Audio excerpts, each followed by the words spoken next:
Well, I don't know what happened. It just kind of stopped. Yeah, I was like, it blipped out for a second there. I was wondering. It's like, is that normal? That's not normal. We're going to try it again. Okay. There we go. Okay, I don't know.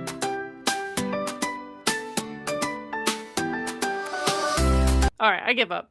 I give up. We're gonna just. All right, everybody. I don't know what's going on with that particular video, but I am joined by Matt Krell today. Matt Krell is a modern-day Protestant monk writing children's sci-fi and fantasy, drawing from biblical and Western tradition. He creates stories that explore the depths of symbolism and theology while still actually being fun. As a teenager, he fell in love with chivalry after reading Sir Gawain and the Green Knight and has been on his crusade bro arc ever since. A programmer by profession, he lives and works in a monastic order in South New Jersey. Hello, Matt. Hello. That is a unique bio for sure. I'm excited to talk to you. I'm fully aware, but I'm always very ready and willing to talk about the more interesting side of my life for sure. All right. Well, before that, let's go ahead and then kick it off because we are here to talk about Twin Suns Rising. Burning. Sorry. No worries. I'll get it right. And that is your release today. So you've released this book. I'd love to give you a chance to go ahead and pitch that. Yes, right. So I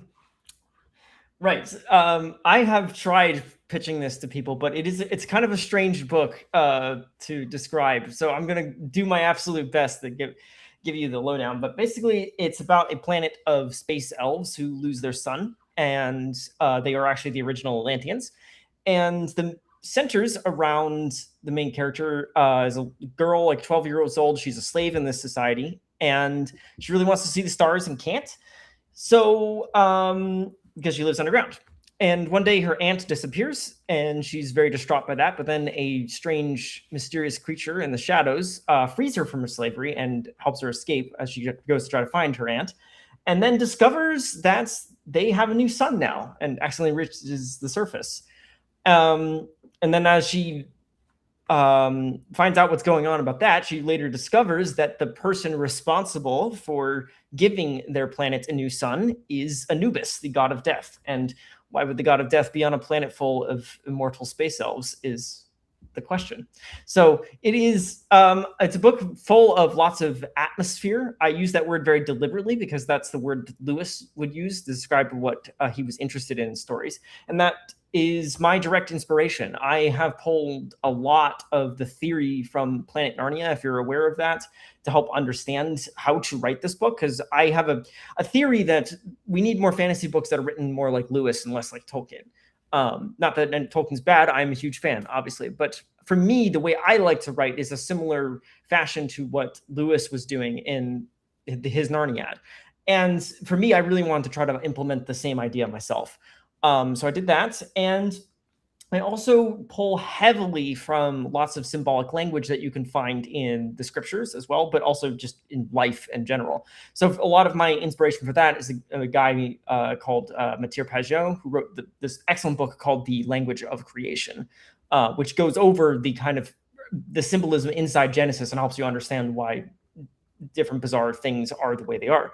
And so that was also my basic thesis there. But I still wanted to make a good story. So that's what I did. It's basically, this is just an interesting sci-fi fantasy story for teens. And you can obviously enjoy it on that front. But if you look slightly below the surface, you're going to find there's a lot more going on there because I pull from these other sources. Awesome. Well, thank you for that. So is this your first book? So, yes. Okay. So first book out. How long have you been working on this project? It's been about 6 years, actually. Obviously, like, this is not my full-time career. As I mentioned, I'm a programmer by profession. This is what I do for fun in the evenings when the inspiration strikes.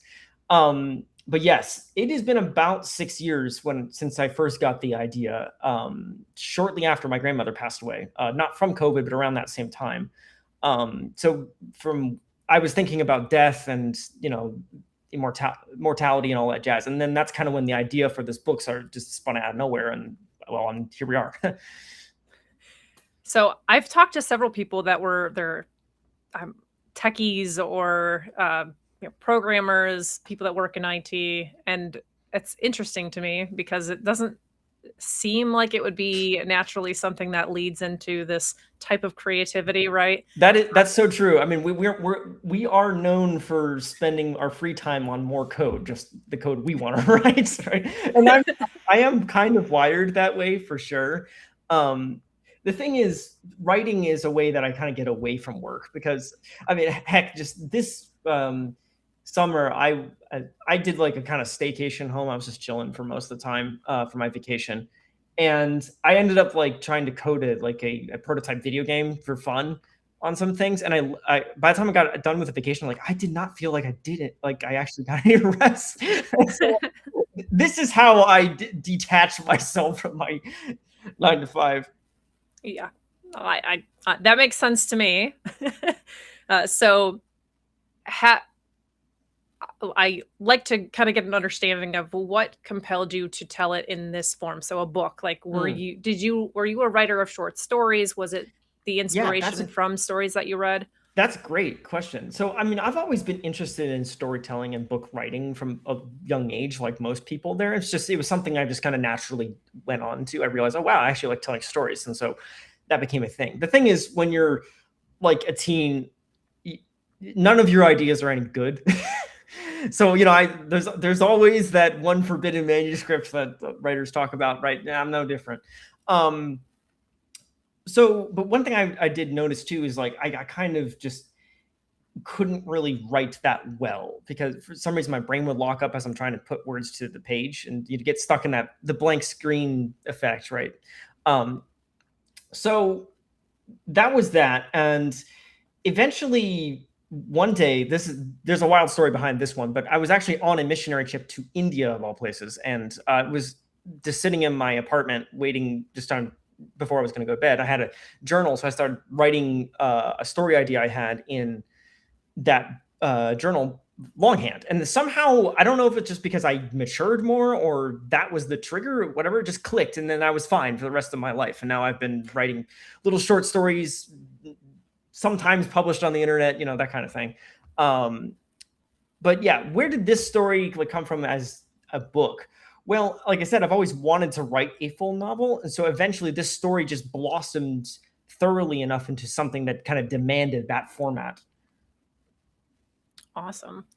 So, you mentioned the mission trip, so I have to go into the fact that you're a monk because that's, again, it's a unique thing, and especially a Protestant monk is something I don't think I was aware that there was much Well, of. there's not very many of us, so that's perfectly fine. Like I get that all the time. What is it's such a funny thing because whenever I explain this to Catholics, they just like immediately get it. Like, oh, okay, that's really cool. I didn't even know that you guys had that, right? And you talk to like anyone else, and they're like, I am so deeply confused. What's going on?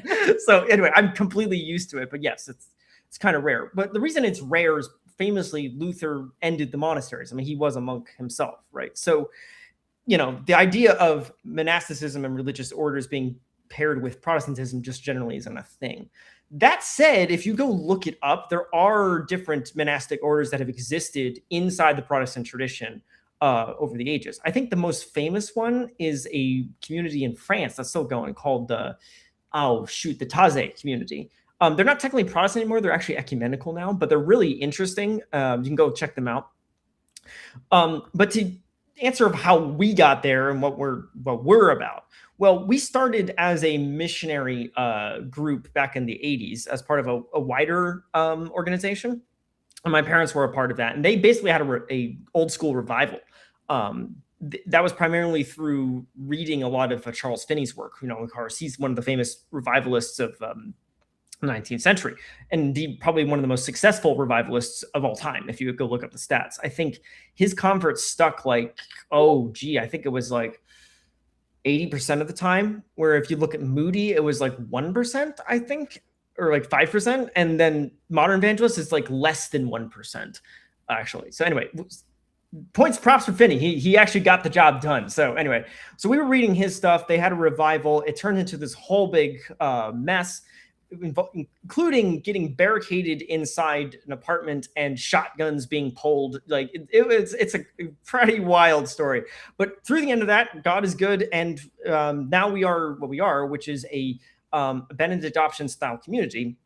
We live, work together, pray together, we have meals together, live life together, and just kind of quietly doing our thing. And then over the years, we've kind of realized, wait a minute, we're actually kind of like monastic if you think about what we're doing here. We follow pretty much all of the directives of the traditional Benedictine things of stability and chastity. We have families, so chastity in the general sense, not in the more specific sense of being celibate.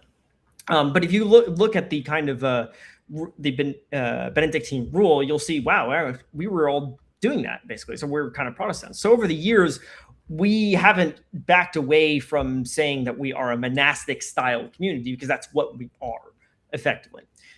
But the best way to get the theory down of like what kind of problem space we're in here, I would say go read like Roger's Benedict Option book, because we were doing it before he coined the term.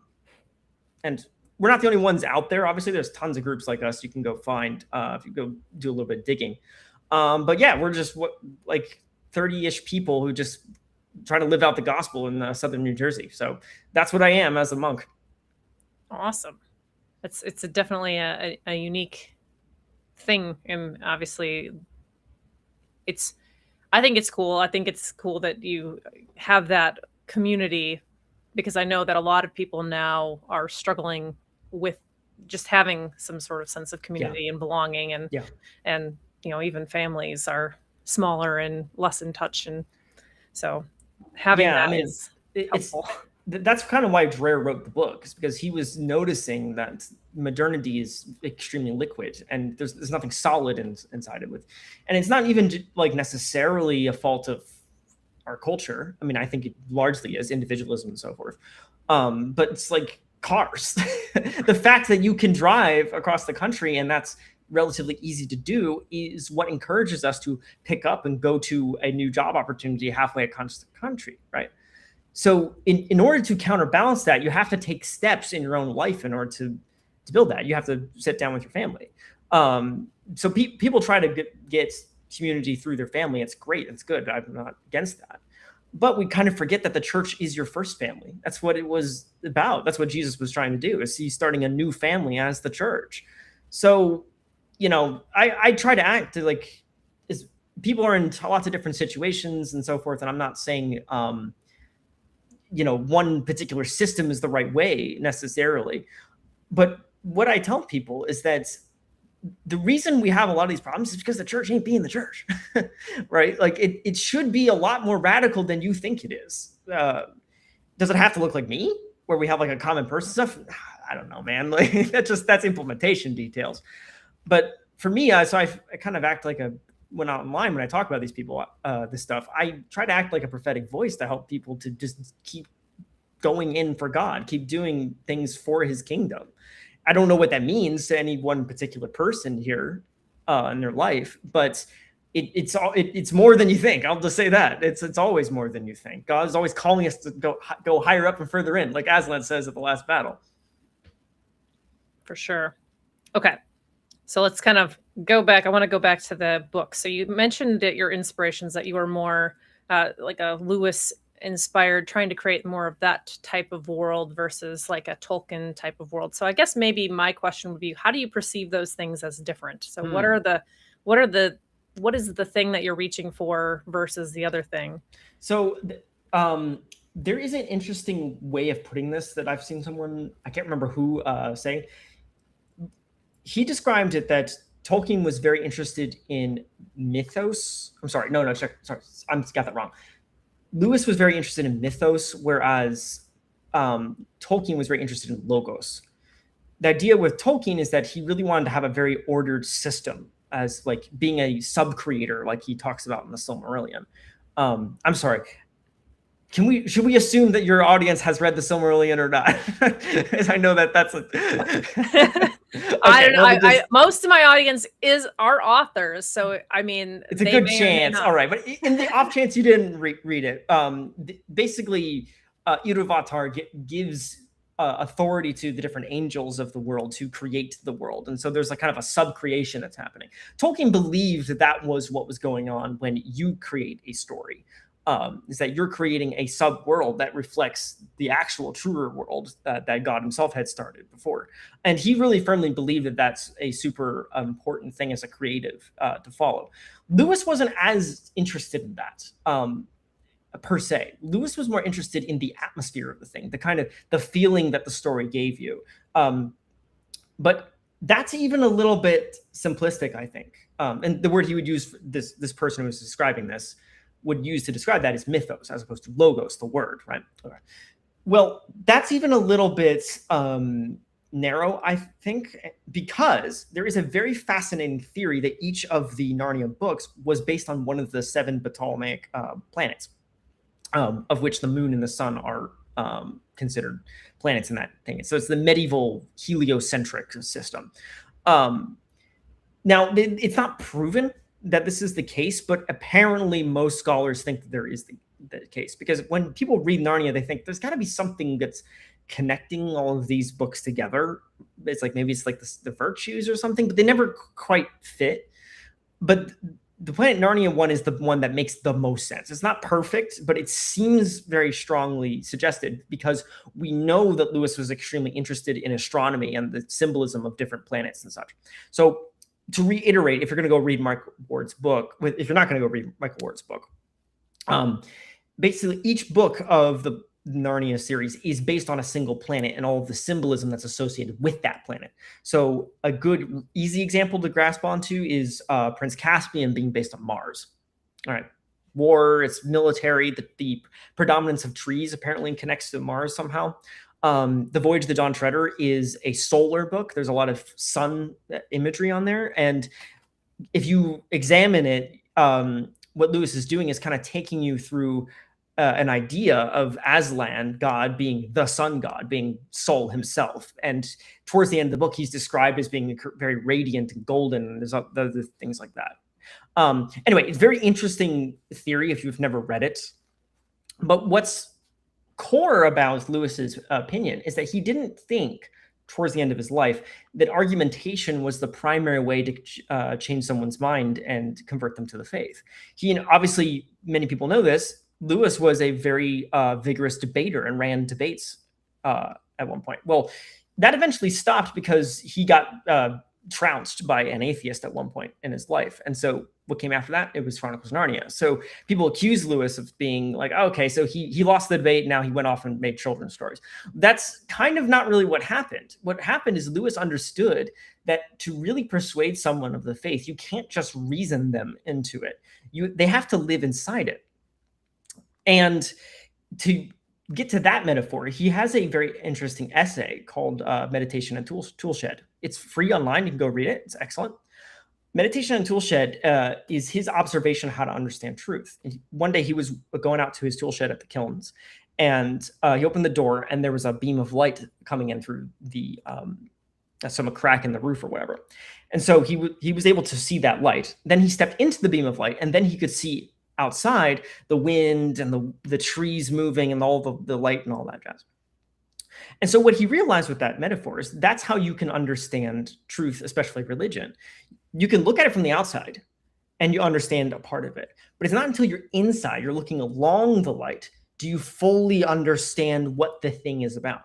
You want to be a violinist, you can't just look at and watch someone play a violin. You have to actually pick it up and play it yourself. You want to learn how to fight with swords, and I don't know either. I just collect them. You have to actually pick up a sword and swing it around, right? That's looking along the light. So to me, I would really love if authors spent more time trying to build stories on that principle instead of focusing so much on meticulous world building like Tolkien was doing. It's not bad. It's a very good thing and it makes for very interesting stories. But I'm more interested in trying to, how do I express meaning in my story in the same way that Lewis was doing? And I think Lewis has the formula for people to follow. Fascinating. So when were you I'm curious as far as like when were you first exposed to some of like the ideas? Like when did you read Narnia, or was it read Right. to Well, I mean, I you? read Narnia as a kid. I hadn't read Yeah. it to me as well. So, that's it's just been a part of my life for a long time. But I think when this first got started was when my brother, Timothy, who's my co-host on my church podcast called The Circle Dwellers, um, he actually somehow discovered Michael Ward's theory about Planet Narnia. Um, I don't remember. I actually literally do not know how. So then he started explaining all that to me. And for myself, I actually do need to sit down and read the book, but it's something we discuss a lot here at the monastery because we really loves Lewis. He's a big, we're big fans of his. So it's something I've been thinking about it constantly, even if I do need to really sit down and read it sometime. But that's kind of how we got started on it. It's just part of the reading and thinking that we do here. It's just that eventually showed up, and it kind of changed my life and the way I think about the world. Oh, so you're mentioning, I'm going to try and say back my understanding, which may not be, this is a lot That's of fine. This new is all stuff very for me, but complicated stuff. the idea here is that you're trying to give a story to somebody that helps them essentially live out some piece of truth. That's exactly right. That's Okay. exactly right. Excellent. So I'm with you. That's great. And I guess my question is, when you're thinking about your story, so you gave a little primer in like the promotion of this podcast and then in your intro that this is death is part of this truth that you're exploring. So when you're thinking about how you're telling your stories, are you focusing on one type of thing, or are you Yeah. trying to incorporate more of the world beyond a theme? Like how do you feel it is best to tell a story and communicate that truth? That's something I've thought about quite a lot, actually. Yeah. Like many authors, this isn't, I mean, apparently Lewis also worked like this, as he explains once in one of his letters, I think. It starts with an image, and you try to figure out what's going on in that image. In Lewis's case, like Paralandra, his sci-fi book about Venus, started with an idea of floating islands and moving with the waves. I think it may have even been from like a dream he had at one point. And so the story evolved from there, and as he kept thinking about it, it kind of grew with a life of its own. I'm not saying I'm Lewis, in case anyone says that I'm not Lewis, not. But I've noticed that a lot of really good writers, they say they don't know how they get ideas. It's just there's something interesting that sticks with them, and then the more they poke at it, stuff begins to attach to it, and it has like this strange life of its own. That's definitely the case for me. I think even Tolkien, in the introduction of Lord of the Rings, I think it's been a long time now, so I don't remember. I think he himself said that he was as surprised as the reader was when the Nazgul showed up at Farmer Maggot's door. It sounds strange, right? Because like this is Tolkien, who's figured everything out, right? Like that's why, because there's something about stories that have a life of their own, and ideas kind of attach themselves. So in this particular case, it similar started with an image. It started with an image of a girl kneeling in a desert, shielding her eyes from a binary star in the sky. And like, okay, what the heck's going on in there? And so I eventually figured out what the planet was up with that, why she was even surprised at all, but as the story kept going on, eventually, like Anubis himself kind of just jumped into the story, strangely enough. I was thinking that the planet probably had some kind of archangel protector who had given them a new son, and this character was going to meet the main character at some point. And I was thinking, okay, well, what's a creature or a symbol that works for loyalty? Because that seems correct. And it was like, okay, it's a dog. Wait a minute. Immortal elves. Doesn't this sound like Anubis, perhaps? And then that's kind of where everything else started to click and make sense. And I got interested in it. And now I understand why that happened. It's because the dog of death is actually a very old symbol that exists like in pre-Indo-European times.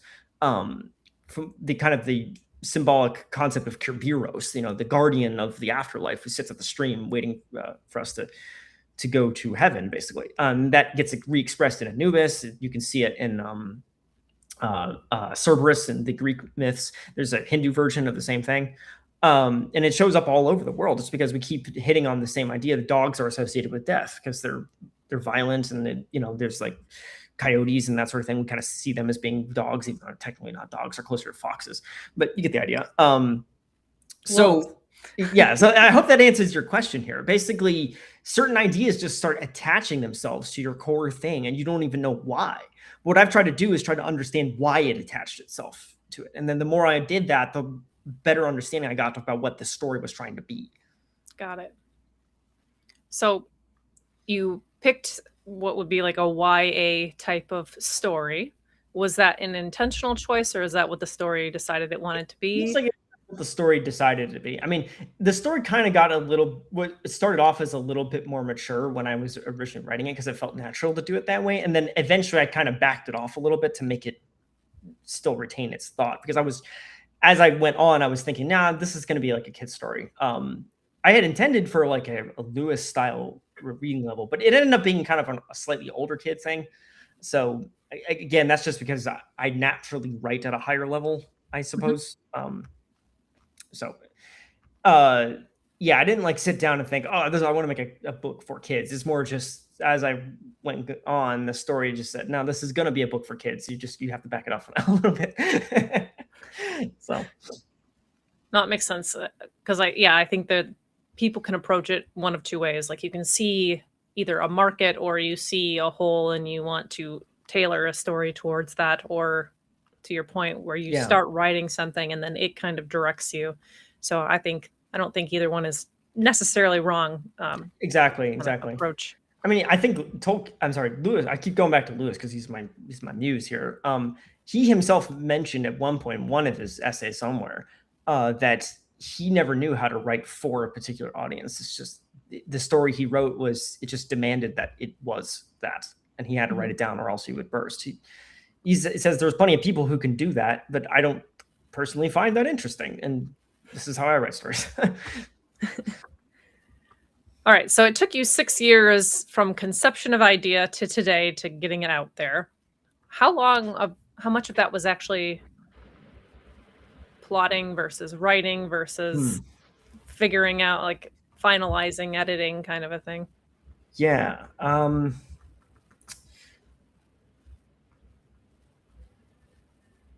Plotting didn't happen too much, actually. Mostly because the whole plot of the story pretty revealed itself very early to me as I went on. It was just that certain details weren't very clear, and like there was like a Mhm. fifth of the story I didn't really understand what it was doing, and then after I talked to some friends, I kind of figured out what the other fifth should be, and then as I went forward, the specifics of how you get there changed, obviously. So for me, I don't really sit down and outline. That's just not how that works. But what happened is more just the story in its entire conception just appeared to me basically, and I had that skeleton in my head at all times. So perhaps maybe certain things would be better if I had outlined. Perhaps I don't know. It's just for whatever reason my brain just doesn't work like that, and I don't do well with outlining. This is a Um, thing I relate to. is that Everything right? Is that right? Okay, at least I shares. got one more person out in the universe who works the same way I do. It Yeah, I just mean, I get it. I lives in. understand why it's helpful, but like, I don't know, man. I just see the whole thing at one time, and like, just writing it down is just hurts my brain when I try to do that. So Well, to me, it's like if you start to write it, I just might as well write it then. At that point, I'm like, exactly. So perhaps maybe like if I was trying to go into like an exploratory phase where I'm like in this case, I don't even know what the sequel is for this book. I know, although some of my readers have really wanted me to write one, I'd have no ideas. So perhaps if I was trying to sit myself down and try to get a sequel for it, I would probably have to do some kind of outlining in order to just start generating the ideas. But that would be the only reason I would do that, is to try to help the story come into existence. But that's not how that's happened. It's just, no, I had a story and I'm writing it down now. So I think that's cool. All right. So have you handed off, like, you mentioned, I think, that you had sent it to at least one person that wanted the sequel. So I'm curious as far as how your process was for getting it reviewed or read, or how it's being received by the people that have yeah, experienced it. So I'm going to predicate what I say is that you should not follow my advice in the slightest, because it's very bad advice, and as I've later discovered. What I did is I have a writing group, and I managed to somehow convince them to read an early version of the draft. At that writing group, I've also very heavily talked about the story and different plot points and that's so forth. Um, I don't know if that's normal. Maybe it is, but it feels slightly abnormal to us because my writing group is very specifically focused on the kind of Lewisian things that I've been talking to you about, but how to encode meaning into a story. So we're not just here to like, oh, we're just trying to write fantasy stories and we talk about world building. Like we don't talk about world building at these meetings when we have them.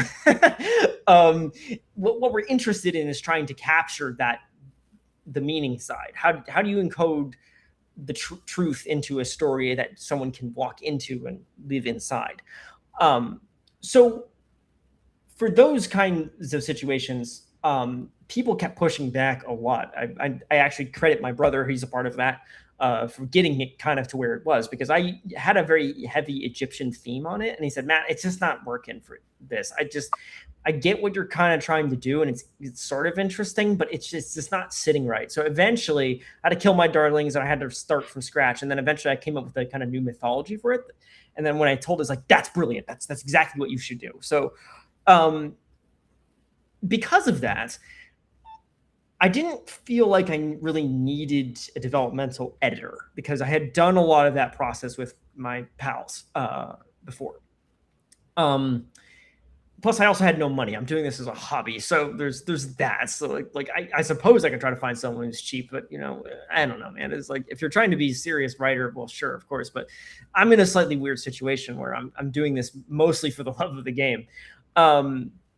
So I didn't feel like I needed a developmental writer. What I did is I sent it to a bunch of people and had them read ARC versions and so forth. And I try to get as much feedback as I can early and often with people. Then at one point, you probably encountered this group, Banana Typo. I think her handle's on Scrivener or something like that on Twitter. She's fantastic. I love her account, and her whole thing that she does with her editor is critiquing new and upcoming indie books and heavily, like brutally attacking them. And that was an extremely useful thing because I thought it was mostly done when I sent it to her, and it's like, nope, it's actually just needs to be cooked a little bit further.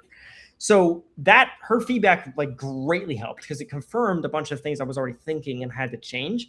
And secondly, it caught a lot of problems that I didn't realize was going on that some of my friends and family at church hadn't noticed or mentioned that strongly to me. So my methodology is just to try to get as much feedback as I possibly can early and often on everything I do.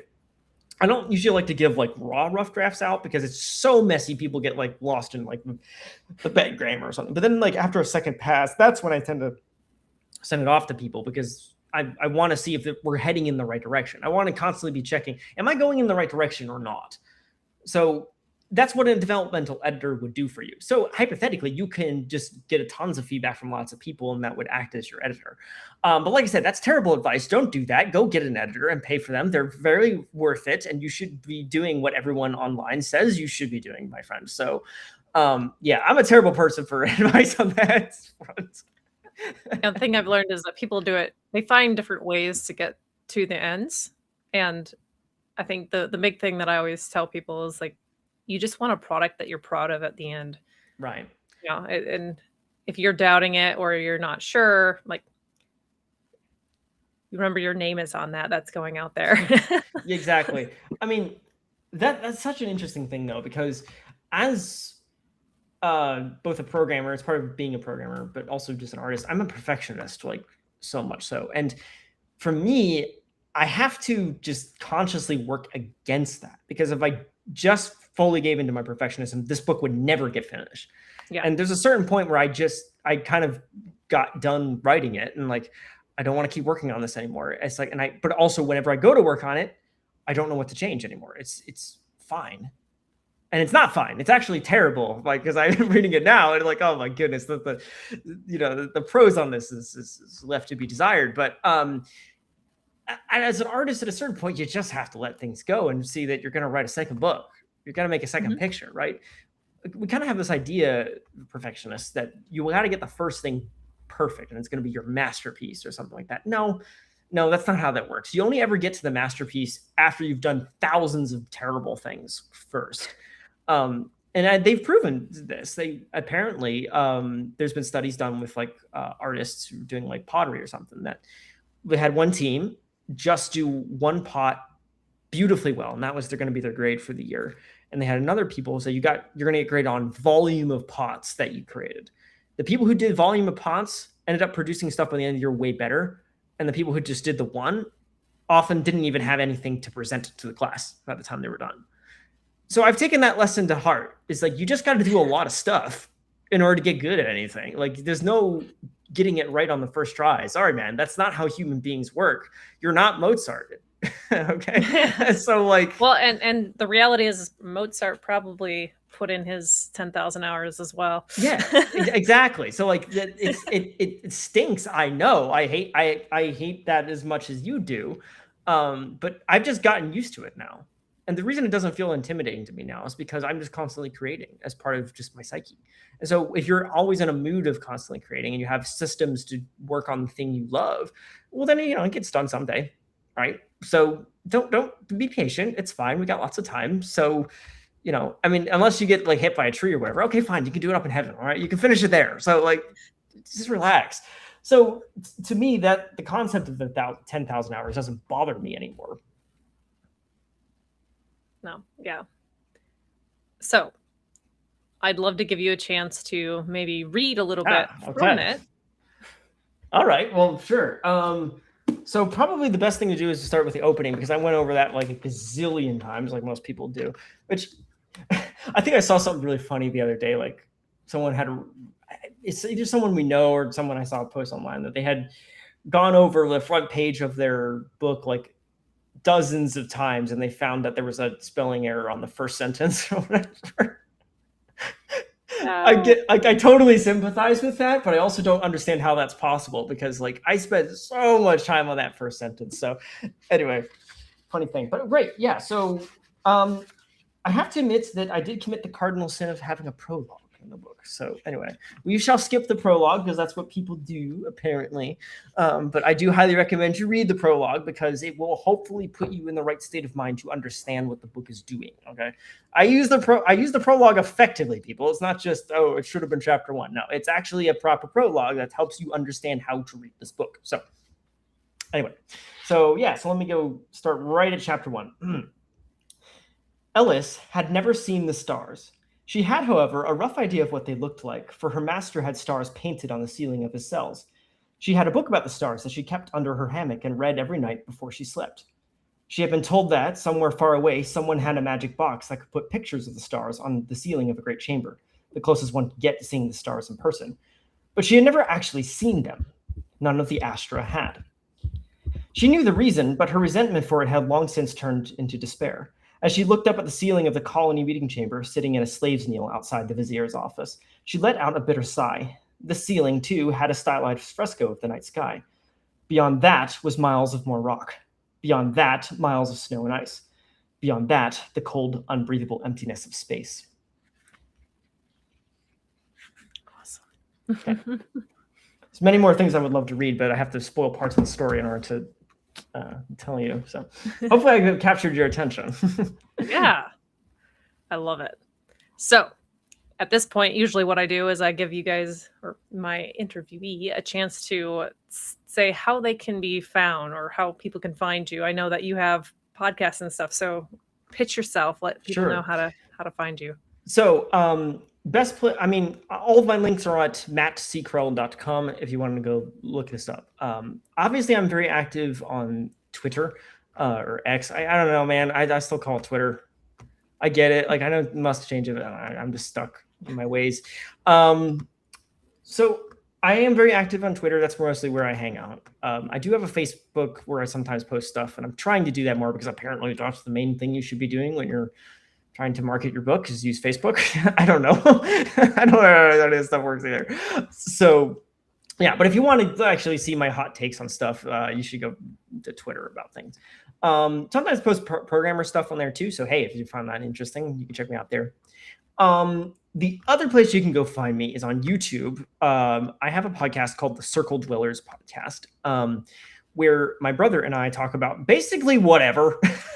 Like it's ostensibly about like community living and theology and stuff like that, but it kind of also devolves into us talking about whether aliens are real, why the carnivore diet's amazing and veganism is stupid, and all sorts of shenanigans that we get up to. Heck, I think the last episode we just did this like giant tier list of various period dramas that we've watched over the years. So if that's your thing, and oh wait, no, that's coming up this Friday. I just finished editing it. That's why.